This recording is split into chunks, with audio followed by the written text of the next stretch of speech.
So much राखी। बारे में तो बताया ही है सबको कि आज एक छोटा-सा सेशन है बहुत, क्योंकि राखी जी बहुत ही अच्छा करा रही हैं, आपको फिज़िकली भी फिट रखने के लिए आपको एक्सरसाइज़ भी होता है, आपके लिए अफ़र्मेशन भी होता है ना? लेकिन इमोशंस क्या होते हैं, इनको क्या किस टेक्नीक से एक बहुत ही छोटी-सी टेक्नीक होती है, जिसके दौरान हम अपनी लाइफ को बहुत ही पीसफुल और काम बना के चल सकते हैं। तो हमारे इमोशंस कैसे हो क्या-क्या इमोशंस होते हैं सबको पता है। इमोशंस क्या हैं, अपनी भावनाएँ, है ना? फीलिंग्स क्या होती हैं, सब फ़ील करते हैं, बिना फीलिंग के तो हमारा जीवन ही नहीं है। हम अपने जीवन में विदाउट अगर किसी कोई फीलिंग लेस हो जाए, इमोशन लेस हो जाए, तो जो लाइफ है वो बहुत एक स्ट्रेट लाइन हो जाएगा। वो जीवंत इंसान ही नहीं होगा, जो इमोशन लेस हो जाता है। तो इमोशंस बहुत ज़रूरी हैं, इमोशंस को बैलेंस कैसे करना है और ये सब मैं आज आपको थोड़ा-सा एक्सप्रेस करूँगी। मैं पीपीटी शेयर करती हूँ।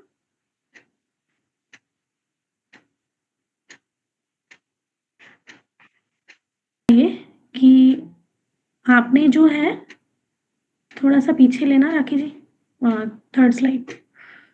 आपने जो अपने इमोशंस को सबने फ़ील किया होगा, कभी ना कभी सब फ़ील करते होंगे कि आज मुझे ये बात बुरी लगी, तो मुझे गुस्सा आया, या किसी ने मुझे बहुत डाँट दिया, तो भी मुझे गुस्सा आ गया, या कोई अपने जीवन में कोई दुखंत घटना घटी या कुछ लॉस हो गया, किसी का कोई पैसा खो गया, है ना?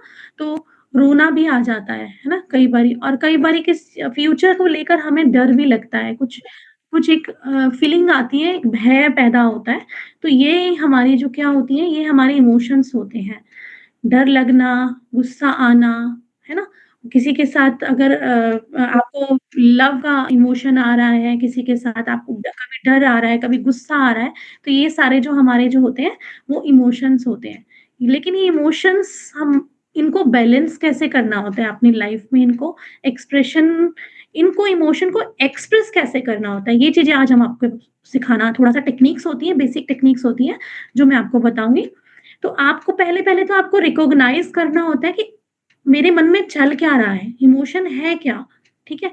डिफ़रेंस करना होता है दोनों फीलिंग्स के बीच में। अगर आपका मूड अच्छा है, ठीक है? सुबह आप बड़े काम हैं, बहुत शांति से अपना सारा काम कर रहे हैं, लेकिन किसी ने आज कोई नेबर आया, उसने आपको कुछ आकर बोल दिया कि भई आपने घर के आगे से आपकी ये कार हटा लीजिए।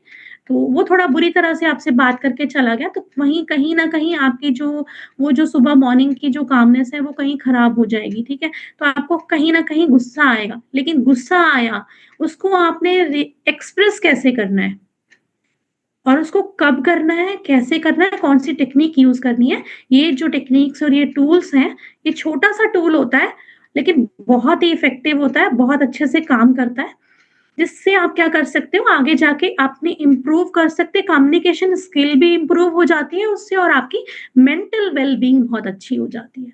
तो इस पर हम अब बात करेंगे। नेक्स्ट स्लाइड लेना जी।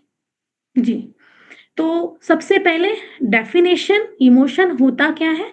इंटरनल फीलिंग, है ना? फ़ियर हो गया, एंगर हो गया, Joy, sadness. Recognise your core internal states, आपका अंतर क्या चल रहा है, स्टेट ऑफ माइंड क्या है? वो स्टेट ऑफ माइंड ही आपके बिहेवियर को रिफ्लेक्ट करेगा। जब आपका स्टेट ऑफ माइंड में आपको जो इमोशन चल रहा है, उसको आप एक्सप्रेस करेंगे, वो इमोशन हमारा थॉट बनाता है और थॉट हमारा बिहेवियर बनाता है। पहले आपका इमोशन आएगा, फिर उसके बाद इमोशन के साथ-साथ आपको एक थॉट आएगा, क्लिक होगा, ठीक है?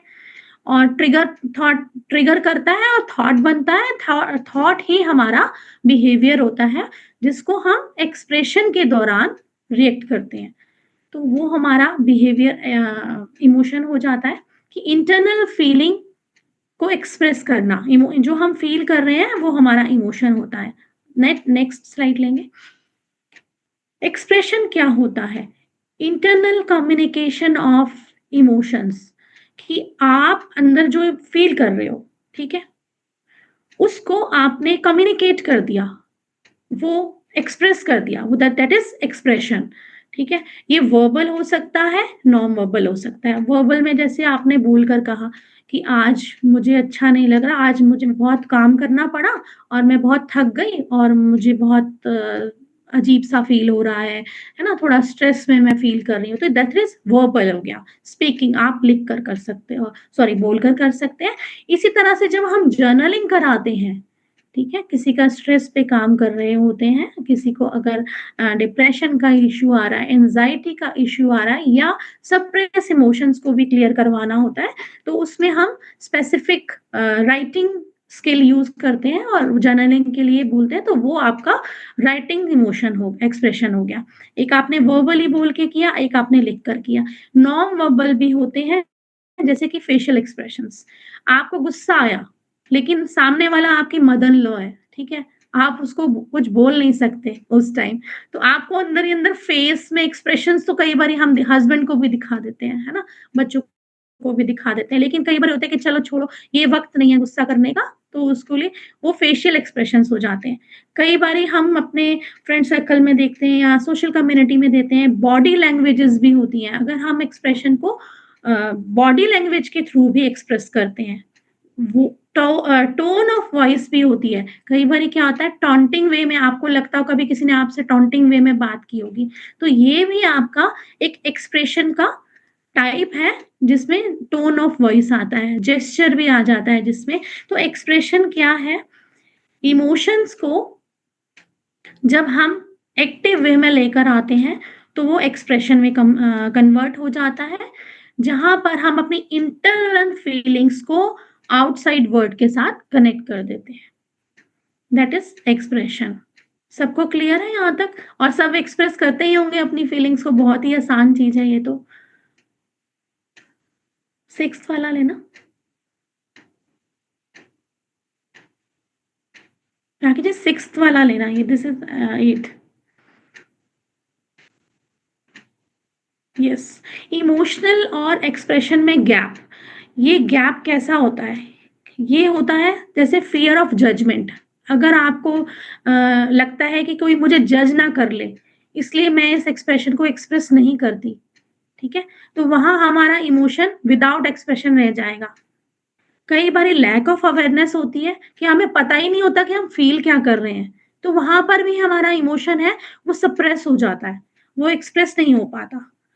कई कल्चरल कंडीशंस होती हैं, सोशल नॉर्म्स होते हैं, जैसे बच्चों को शुरू से सिखाया जाता था, जो हम 80s और 70s वाली लेडीज़ हैं, है ना? गर्ल्स थी जो हमें पेरेंट्स बोलते थे, ऊँचा आपके घर में गेस्ट आया, आपने ऊँचा-ऊँचा हँसना नहीं है, आपने ज़ोर से बात नहीं करनी, बड़े आराम से धीरे-धीरे बात करनी है।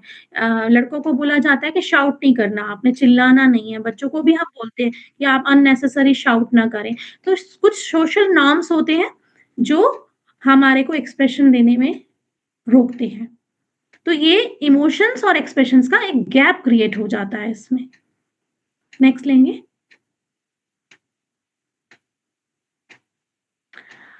अब इम्पैक्ट क्या होता है? जो हमने सोशल नॉर्म्स को फ़ॉलो करते हुए या हमें अवेयरनेस नहीं है या फिर हम उसको किसी तरह से वक़्त के हिसाब से हम सोच रहे हैं कि ये एक्सप्रेस करने का टाइम नहीं है, तो उसमें क्या होता है वो सप्रेस इमोशन क्या करते हैं? कहीं न कहीं वो बचपन से लेके आज तक के जो सप्रेस इमोशंस होते हैं, वो स्ट्रेस, क्रॉनिक स्ट्रेस के रूप में बाहर आते हैं, अंदर दबाते हैं। इवन फिजिकल ऑर्गन्स पे भी इफ़ेक्ट डालते हैं। कहीं न कहीं आपके ऑर्गन्स भी आपका गट ब्रेन जो कनेक्शन होता है वेगस नर्व का, वो भी डिस्टर्ब होने लग जाता है। आईबीएस तक लोगों को हो जाता है स्ट्रेस की वजह से। तो जो इमोशंस हैं, खाली इमोशंस को आप ये ना सोचिए कि ये हमारी फीलिंग है, जस्ट फिनिश थिंग। इमोशन बहुत बड़ी चीज़ है, जिस पे काम करना बहुत बड़ा पॉइंट्स आते हैं, जो इतने सालों से डिप्रेस चल रहे होते हैं और इतनी सारी मेडिसिन्स खा रहे होते हैं, तो उनको तो हील करना बहुत ही मुश्किल हो जाता है। लेकिन फिर भी हम उनके इमोशंस पे काम करते हैं, जब जर्नलिंग कराते हैं, अफ़र्मेशंस राखी जी आप बहुत अच्छे से कराते हैं, सप्रेस इमोशन को भी आप बाहर निकालते हैं। तो ये बहुत ही ज़रूरी हो जाता है कि उसको स्ट्रेस में कन्वर्ट ना होने दें, अपने इमोशंस को एक्सप्रेस करें। सप्रेस इमोशन स्ट्रेस लाएगा, एंग्ज़ायटी होगी, बॉडी के साथ केमिकल चेंजेज़ आएँगे। ब्रेन क्या करता है, स्ट्रेस आया, ब्रेन ने केमिकल चेंज कर दिया, सेरोटोनिन का लेवल जो है वो कम हो गया, कॉर्टिसोल बढ़ जाता है, ठीक है? आपका सेरोटोनिन कम हो जाएगा, डोपामाइन कम हो जाएगा, आपको ऑक्सीटोसिन बॉडी में नहीं रहेगा। इस तरह के हार्मोन्स भी जो होते हैं वो बॉडी पे इफ़ेक्ट डालने लगते हैं और एंग्ज़ायटी आने लगती है। और कहीं न कहीं हमारे रिलेशनशिप इश्यूज़ भी आने लगते हैं, जिसके साथ कॉन्फ्लिक्ट्स हो जाते हैं, हमें फैमिली कॉन्फ्लिक्ट्स अगर हम दबा के रखेंगे इमोशंस तो हम अंदर ही अंदर घुट रहे होते हैं। तो सामने वाले से भी हम अच्छे से बात नहीं करते और कहीं न कहीं उस चीज़ का इफ़ेक्ट हमारी डेली लाइफ़ पे बच्चों के साथ डेली लाइफ़ पे पड़ता है, हस्बैंड के साथ डेली लाइफ़ पे पड़ता है या फैमिली मेंबर्स के साथ भी पड़ता है। फिज़िकल हेल्थ प्रॉब्लम स्टार्ट हो जाती हैं, माइग्रेन स्टार्ट हो जाता है, स्टमक पेन की मैंने बात करी, आईबीएस भी लोगों को हो जाता है। नेक्स्ट करेंगे। साइंस बिहाइंड इमोशंस हमारी जो साइंस है वो इमोशंस के साथ कैसे काम करती है। जब कोई फ़ील आया, कोई फ़ील हमने इमोशन हमारी बॉडी में आया, ठीक है? तो फटाफट ही ब्रेन ट्रिगर करता है और ब्रेन ट्रिगर करते ही जब एमिगडाला होता है, वो फ्लाइट एंड फाइट मोड पे बॉडी को डालता है। एमिगडाला इमोशंस फ़ियर के इमोशन लेता है, डर वाले इमोशन को लेता है। अगर उस जगह पे कभी हमें गुस्सा आता है, फ़ियर आता है, इस तरह के इमोशंस को एमिगडाला काम करता है। अगर उस जगह पे अगर हम एक टेक्नीक यूज़ कर लेते हैं, जो मैं आपको आगे बताऊँगी, तो वो इमोशन जो होता है, कॉग्निटिव इमोशन में बदल जाता है, जिससे कि हम उस टाइम इमोशन को बहुत ईज़िली एक्सप्रेस कर देते हैं, आसानी से। उसका रिएक्शन बिगड़ता नहीं है और बॉडी भी उसको फ़ील करती है। अगर हमने अच्छा एक्सप्रेशन दिया, तो अच्छे केमिकल रिलीज़ होंगे। अगर काम एक्सप्रेशन नहीं दिया, तो हमारा जो है कॉर्टिसोल का लेवल चेंज हो जाता है। तो इसके साथ हम फीडबैक में हमें क्या मिलता है, हमारे जो कनेक्शंस होते हैं बहुत अच्छे होते हैं। अगर काम एक्सप्रेशंस होंगे, तो हमारे रिलेशनशिप अच्छे बेटर होंगे, हमारा कनेक्शन लोगों के साथ कनेक्टिविटी अच्छे से बनेगी। अगर हम किसी से प्यार से बात करते हैं, तो बहुत अच्छे से रिलेशन होंगे। अगर हम गुस्से से बात करते हैं, तो हमारे रिलेशनशिप्स जो हैं वो खराब हो जाते हैं। तो इमोशन हमारे न्यूरल और फिजियोलॉजिकल दोनों ही चीज़ों पे काम करते हैं। आपको न्यूरोलॉजी पे भी काम कर रहा है, ये आपकी फिजियोलॉजी पे भी काम कर रहा है। इमोशन सिर्फ़ ना आपके दिमाग के काम है, ये आपकी बॉडी के साथ भी कनेक्ट होता है। नेक्स्ट लेंगे। टाइप्स ऑफ इमोशंस आपका हैप्पीनेस हो गया, पॉज़िटिव रहते हैं, जॉयफुल रहते हैं, ठीक है? सैडनेस में आप बहुत फीलिंग डाउन फ़ील करते हैं, लो एनर्जी होती है, अपने आप को कई बार लोग आइसोलेट तक कर Recording लेते हैं। stopped. एंगर हो गया आपका, ठीक है? इसमें आप Recording in फ्रस्ट्रेशंस को progress. निकालेंगे, अपनी नाराज़गी लोगों के साथ व्यक्त करते हैं। फ़ियर होता है, फ़ियर में आपको चिंता आती है, भविष्य की चिंता होने लगती है, एंग्ज़ायटी आने लगती है और कोई अगर आपको फैमिली में अगर कोई आपका बर्थडे है या कोई आपका कोई इवेंट है, तो आपको सरप्राइज़ दिए जाते हैं, तो उसमें आप एक शॉक वाला या फिर कोई दुर्घटना किसी के जीवन में घटित हो गई, कोई किसी को बैड न्यूज़ मिल गया, तो उसमें भी आपको सरप्राइज़ वाला फ़ील आता है। नेक्स्ट करेंगे। इमोशन अवेयरनेस होनी चाहिए, ये बहुत ज़रूरी है। इसी बात पे हम बात कर रहे हैं कि अपने इमोशंस को समझें कि दिन भर आपके अंदर चल क्या रहा है, उसको आपने फ़ील करना है, ठीक है? उसको इंटरनल स्टेट को आपने बॉडी के साथ कनेक्ट करना है, अपनी सोल और बॉडी का कनेक्शन, जिसमें हम बोलते हैं ना बॉडी एंड सोल का कनेक्शन होना ज़रूरी है। जब आप अपने आप से ही नहीं मिलोगे, आप अपने इमोशन से ही तो अपने आप से मिलते हो। कहते हैं ना स्वयं की खोज करो, अपने आप की खोज करो, वो कैसे करोगे? जब अब तक आप अपने इमोशन को अंडरस्टैंड करोगे, तब आप अपने स्वयं की खोज कर पाओगे, अपने जीवन को, अपने आप को खुद से खुद को मिला पाओगे। तो लेबल करना आना चाहिए, अगर आप खुश हो तो जॉय वाला इमोशन है, अगर आप किसी पे गुस्सा आ रहा है तो एंगर, तो इमोशन को लेबल करना आपको बहुत ज़रूरी हो जाता है। नेक्स्ट करेंगे।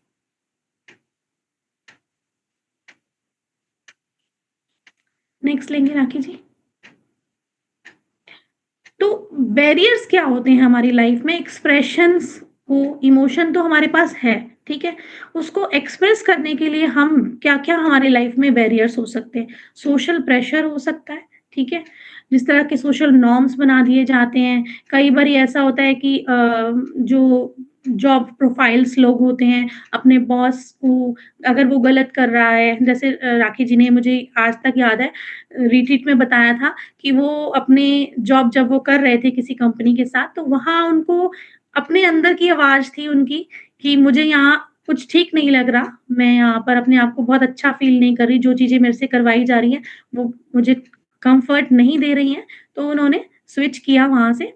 तो इसी तरह से सोशल प्रेशर हो जाता है जिसके कारण हम अपने एक्सप्रेशंस को उन्होंने एक्शन लिया, उन्होंने अपने एक्सप्रेशंस अपने इमोशंस को समझा और उन्होंने एक्सप्रेस किया और उस चीज़ से बाहर निकले। तो इस तरीके से कुछ चीज़ें ऐसे सोशल प्रेशर्स ऐसे होते हैं जो हमें एक्शन लेने पड़ते हैं। हमें कई बार जजमेंट का डर हो जाता है कि लोग क्या कहेंगे, है ना? हर हर इंसान अपने जीवन में सोचता है अगर मैंने ऐसा किया तो लोग क्या कहेंगे? ये चीज़ अगर मैंने एक्सप्रेस की, आज मैंने अपनी फीलिंग अपनी मदर इन लॉ को बोला कि आपने ये मुझे मैंने बहुत बुरा फ़ील किया कि मुझे ये बात जो है आपकी बहुत बुरी लगी इस तरीके से। तो ये टेक्निक भी मैं आपको बताऊँगी कि किस तरीके से आपने बोलना है। बोलने एक्सप्रेस का तरीका भी बहुत ही इम्पोर्टेंस रखता है। चाइल्डहुड कंडीशंस होती हैं जिसमें हमें बिहेवियर यूथ को यही सिखाया जाता है कि be still, be don't cry, है ना? काम, ये सब चीज़ें। तो ये बैरियर पैदा करते हैं। ये वर्ड्स जो होते हैं एक एक्सप्रेस वहीं बच्चे को आदत पड़ जाएगी, वो अपनी बात को बोलेगा ही नहीं। वो कहेगा पापा ने तो बोला था कि काम रहना है। मुझे आज अपने बचपन की एक बात बहुत अच्छे से याद है। मेरे घर में हाँ, 10 गेस्ट आए हुए थे। मेरे फादर ने मुझे बोला कि मैंने ये बात रीडिट में भी बोली थी कि आपने हँसना नहीं है किसी के सामने, ऐसे ज़ोर-ज़ोर से नहीं हँसते। तो वो हँसी मेरी पूरी लाइफ़ को इम्पैक्ट कर गई। मैंने अपना बचपन जो था, बच्चे खेलते थे, कूदते थे, वो चीज़ मुझे बहुत सर्वाइव करना पड़ा, वो बचपन खो दिया। इसलिए अपने इमोशंस को दबाना नहीं है। किसी ने अगर बोला है डोंट क्राई तो जहाँ रोना है, वहाँ रोना भी है। फ़ियर ऑफ कॉन्फ्लिक्ट कई बार डर होता है कि अगर हमने ये बात बोल दी, तो इस सामने वाले इंसान से मेरा रिलेशन जो है, वो खराब हो जाएगा। एक फ़ियर आ जाएगा। फ़ियर होता है कि कॉन्फ्लिक्ट ना हो जाए इसलिए अपनी बात को लोग एक्सप्रेस नहीं करते। शांति बनाए रखनी है, इसके लिए आप एक्सप्रेशन नहीं देना, आपने गुस्सा नहीं करना, अपनी बात नहीं रखनी इस तरीके से। नेक्स्ट करेंगे।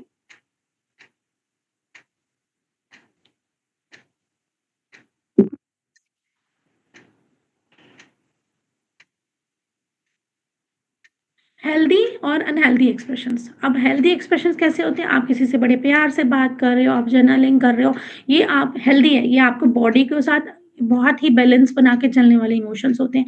अनहेल्दी इमोशंस क्या होते हैं? अगर आप इसमें एक थर्ड इमोशन था पैसिव इमोशन, जिसमें मैं डालना भूल गई, इसमें होता है पैसिव एग्रेशन और असर्टिव।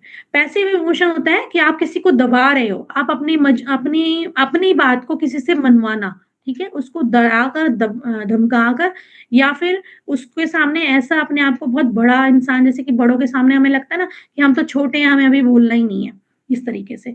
एग्रेशन में क्या होता है, आप किसी के सामने किसी को बड़ा-छोटा कुछ नहीं देखते और आपने सब कुछ एग्रेशन में आपने अपने उस दबे हुए इमोशन की वज़ह से बोल दिया।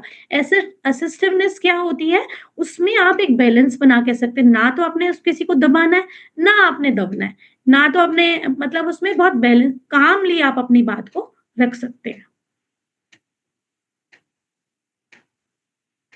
अब टेक्नीक क्या होती है, उसके लिए हमें क्या करना है, कोई भी ऐसी कंडीशन लाइफ में आ जाती है तो आपने कोई इमोशन आया, एक पॉज़ लेना है, रुकना है। उसी वक़्त हमारा एमिगडाला जो होता है, हमारा प्रीफ्रंटल कॉर्टेक्स को हमारा गेम ट्रांसफ़र कर देता है। अगर आप कोई इमोशन गुस्सा आया, अगर आपने 2 मिनट का पॉज़ ले लिया, तो एमिगडाला आपके जो तर्क वाला माइंड का हिस्सा है, लॉजिकल माइंड है, उसको कन्वर्ट कर देगा और अब आप अपनी बात को कहेंगे, लेकिन बड़े आराम से कहेंगे, कामली उसको एक्सप्रेस कर पाएँगे। ठीक है? लेबल करिए इमोशंस को और आपके पास खुद के ऑप्शन है, आपने हेल्दी ऑप्शन चूज़ करना है या आपने अनहेल्दी ऑप्शन चूज़ करना है। ये हमारे पास हमारे को राइट होता है, ये हमारी अपनी ज़िम्मेवारी है कि हम अपने एक्सप्रेशंस को एक्सप्रेस करते हुए इमोशन को एक्सप्रेस करते वक़्त हेल्दी रिस्पॉन्स लेते हैं या अनहेल्दी रिस्पॉन्स लेते हैं। नेक्स्ट लेंगे।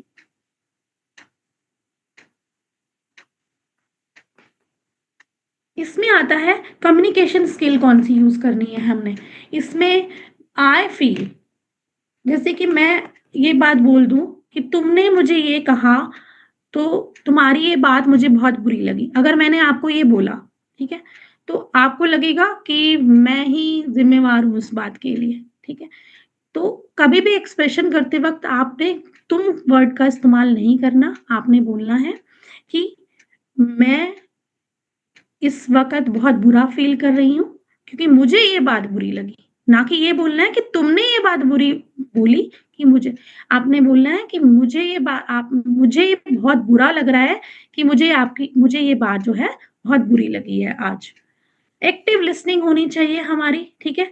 फ़ोकसफुली आपको किसी की सामने वाले की बात को सुनना भी हमें आना चाहिए। ये नहीं होता कि सिर्फ़ और सिर्फ़ आप अपनी ही बात कहते रहें। बॉडी लैंग्वेज के साथ आपने मेंटेन करना है, आई कॉन्टैक्ट को मेंटेन करना चाहिए, पॉज़िटिव जेस्चर देना चाहिए और वर्बल मैसेजेज़ आप इस तरीके से आपने एक्सप्रेशंस देने हैं। एक्सप्रेशंस के वक़्त आई कॉन्टैक्ट होना भी बहुत ज़रूरी होता है। बॉडी जेस्चर्स भी बहुत ज़रूरी होते हैं, लेकिन वो हेल्दी होने चाहिए, ना कि अनहेल्दी। नेक्स्ट लेंगे प्रैक्टिकल टूल। जिस टूल की हम बात कर रहे हैं, वो टूल यही है कि प्रैक्टिकली हमें क्या करना है, स्टॉप टूल। इसको हम इमोशन को एक्सप्रेस करने के लिए जिस टूल को यूज़ करते हैं, उस छोटे से टूल का नाम है स्टॉप। स्टॉप करिए, थोड़ी देर के लिए रुकें, एक छोटा-सा डीप ब्रीथ करें, उसके बाद अभी जो प्रोसेस मैंने बताया, एमिगडाला ट्रांसफर कर देगा प्री फ्रंटल कॉर्टेक्स को आपका थॉट, तो आप उसको पे अटेंशन के साथ आप उसको एक्सप्रेस कर पाएँगे बहुत कामली। तो एक छोटा-सा टूल है, कभी गुस्सा आए तो स्टॉप टूल को ज़रूर यूज़ करिए। नेक्स्ट करेंगे। तो अब मैं सबसे एक बात पूछना चाहूँगी, जो भी शेयर करना चाहे कि आपने लास्ट टाइम अपनी फीलिंग्स को कब एक्सप्रेस किया था? या डेली एक्सप्रेस करते हैं? कोई भी आप में से कोई मुझे बताना चाहे, तो बता सकता है कि आपने अपनी फीलिंग्स को, आपको गुस्सा आता है, तो बड़े आराम से आपने बात करी या आपने साथ-साथ ही गुस्से में बात कर दी। सब गुस्सा आता है, डिसअपॉइंट होते हैं हम फैमिली से, तो आपने यही करना है कि एक समझदारी से स्टॉप टेक्निक को यूज़ करना है और कंडीशन को सँभालते हुए एक कामनेस के साथ अपने इमोशन को एक्सप्रेशन में डाल देना है। नेक्स्ट करेंगे राखी। जिस तरह से हम आईक्यू पढ़ते हैं कि आईक्यू होता है ना? देखा होगा आपने बच्चों के साथ, या आपने कभी भी साइकोलॉजी पढ़ी हो, या बच्चों के साथ देखते हैं ना, हम किसी का इंटेलिजेंस लेवल जानना होता है तो उसका आईक्यू टेस्ट कराया जाता है। तो इसी तरीके से इमोशनल इंटेलिजेंस भी होता है, ईक्यू भी होता है। ईक्यू भी हम लोग चेक करवाते हैं कि लोग जो है अपने इमोशंस पे कैसे कंट्रोल कर रहे हैं, जिसमें आपको क्या करना है, सेल्फ अवेयरनेस होनी चाहिए कि आपने अपने इमोशन को पहचानना है, अपनी स्ट्रेंथ को पहचानना है, अपनी कमजोरी को पहचानना है। आपको पता होना चाहिए कि मेरी स्ट्रेंथ क्या है, चाहे वो आपकी स्ट्रेंथ आपके बच्चे भी हो सकते हैं, है ना? आपके माता-पिता भी हो सकते हैं, आपकी कोई और आपकी फीलिंग हो सकती है, या कोई आपकी एक पर्टिकुलर आपके अंदर क्वालिटी है जो आपकी एक स्ट्रेंथ बनकर आपके साथ हमेशा चलती है। ठीक है? और इस चीज़ का इम्पैक्ट दूसरों पर कैसे पड़ता है, ठीक है? आप जिस तरीके से ज़िंदगी जी रहे हो, तो अगर आपका बिहेवियर अच्छा है, आप इमोशंस को बहुत कामली एक्सप्रेस कर रहे हैं, तो आपकी फैमिली के ऊपर भी इस चीज़ का इम्पैक्ट पड़ने वाला होता है। दूसरा हमारा होता है सेल्फ रेगुलेशन। सेल्फ रेगुलेशन करते हैं हम, क्या करते हैं, स्ट्रेसफुल सिचुएशंस को मैनेज करना आना चाहिए कामली। आपने फ़ोकस रहना है, आपने स्टॉप टेक्निक को यूज़ करना है, रेगुलेशन अपने आप आ जाता है। एक पार्ट होता है एम्पैथी, जब भी हम हीलर्स होते हैं, तो एक हमारा मेन रोल आता है रैपो बिल्ड करना। अगर हमारा क्लाइंट के साथ, हमारे पेशेंट के साथ अगर हम रैपो बिल्ड नहीं कर पा रहे, तो रैपो बिल्ड करना, एम्पैथी दिखाना, फैमिली में भी एक-दूसरे के साथ एम्पैथी के साथ रहना, दूसरे की फीलिंग्स को समझना, उसके पर्सपेक्टिव को देखना, है ना? अपने ही पॉइंट ऑफ व्यू से नहीं सोचना हमेशा। आप हमेशा अपने पॉइंट ऑफ व्यू से नहीं सोचेंगे, दूसरे के पॉइंट ऑफ व्यू से भी सोचना चाहिए। नेक्स्ट लेंगे। इसके लिए टिप्स क्या है? जर्नलिंग करें, ठीक है? आप अपने पूरे डे को आपने रिफ्लेक्ट करना है एक डायरी के अंदर, अपने सारा उस थॉट को ट्रैक में डालना है कि आपने क्या-क्या सारा दिन फ़ील किया। आप मेडिटेशन कर सकते हो, डीप ब्रीथिंग कर सकते हो, है ना? और आप क्या कर सकते हो, अपने एक्सपीरियंसेस, अपना कोई बेस्ट फ्रेंड बना सकते हो, आपकी माँ हो सकती है, आपका बच्चा हो सकता है, आपका हस्बैंड हो सकता है, आपका फ्रेंड हो सकता है। एक ऐसा इंसान जिस पे आप बहुत ट्रस्ट करते हैं और अपने मन की बात उसको बता सकते हो, इससे भी। दूसरा होता है हम हमेशा डिप्रेशन में जो इंसान होता है, हम सीबीटी के साथ हमेशा आर्ट थेरेपी भी यूज़ करते हैं। कई लोगों को क्या होता है कि उसको हम पेशेंट को बहुत एंग्ज़ायटी हो रही है, थॉट्स क कंट्रोल नहीं हो रहा, नेगेटिव थॉट्स आ रहे हैं, हैलुसिनेशंस हो रही हैं, तो उनको हम कहते हैं आप सब कर सकते हैं, बचपन में सब पेंटिंग करते ही होंगे। कभी करके देखिए जब कभी आप स्ट्रेस में हैं, तो आप अपना एक ब्लैंक पेपर लो, उसपे ड्राइंग करना स्टार्ट करो, जिससे आपकी फीलिंग्स एक्सप्रेस होने लग जाएँगी। आपका इमोशन है वो रिलीज़ होने लग जाएगा, एक्सप्रेस होने लग जाएगा उसपे। बहुत ही आसान टेक्नीक है, इसको ज़रूर अपनाना चाहिए। नेक्स्ट करेंगे। तो ये सब इसके लिए अगर आप पेंट अप करते हैं अपने इमोशंस को दबाते हैं, तो स्ट्रेस में कन्वर्ट होता है और स्ट्रेस जो है वो आपकी बॉडी को जो है तंग करता है या आपके रिश्तों को बिगाड़ देता है, कॉन्फ्लिक्ट लेकर आता है।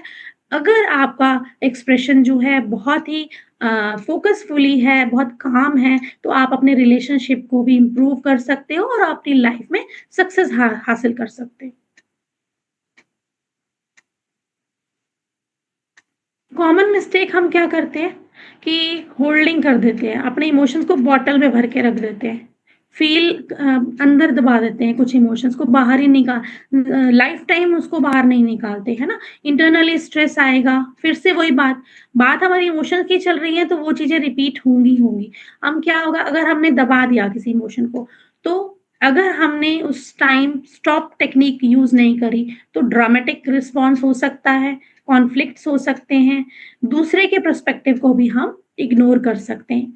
इसके अलावा अगर हम इमोशन को एक्सप्रेस स्टॉप टेक्निक को यूज़ करके इस इमोशन को एक्सप्रेस करते हैं, तो कहीं न कहीं वहाँ पर ऐसी चीज़ें होती हैं, कई बारी ज़िंदगी में आपने देखा होगा सबकी लाइफ़ में होता है कि कुछ चीज़ प्रॉब्लम ऐसी होती है, कुछ कॉन्फ्लिक्ट्स ऐसे होते हैं जो रिज़ॉल्व ही नहीं होते कभी, ठीक है? वो एक चुप्पी के रूप में सामने आते हैं, एक चुप्पी आ जाती है ज़िंदगी में, लेकिन वो चुप्पी बहुत कहते हैं ना बहुत खतरनाक होती है। वो अंदर ही अंदर कुछ न कुछ आपको ही खराब कर रही है। वो आपकी बॉडी पे भी इफ़ेक्ट डालना शुरू कर देती है।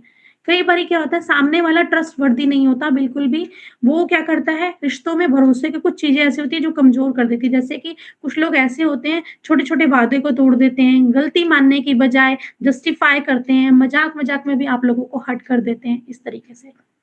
फ़ॉस्टर रिसेंटमेंट क्या होता है? फ़ॉस्टर जब कोई बात आपको हर्ट करती है, ठीक है? उसको अगर आप ओपनली ना करें, डिस्कस ना करें, रिज़ॉल्व ना करें, तो वो धीरे-धीरे उसको बढ़ावा देगा। वो वहीं के वहीं रुक जाती है और वो आपको अगर वो विदाउट एक्सप्रेशन रह जाता है, तो वो आपको खराब करेगा, स्ट्रेस में डालेगा, एंग्ज़ायटी में डालेगा। इसलिए कॉन्फ्लिक्ट्स होने से अपने आप को बचाना चाहिए, स्टॉप टेक्निक को यूज़ करना चाहिए।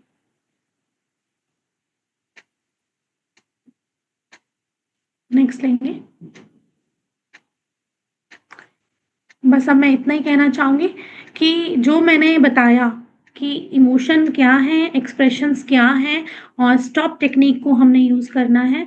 अगर इसमें किसी को कोई चीज़, कोई कांसेप्ट क्लियर नहीं हुआ, कोई किसी का क्वेश्चन आंसर्स है, तो वो बहुत आराम से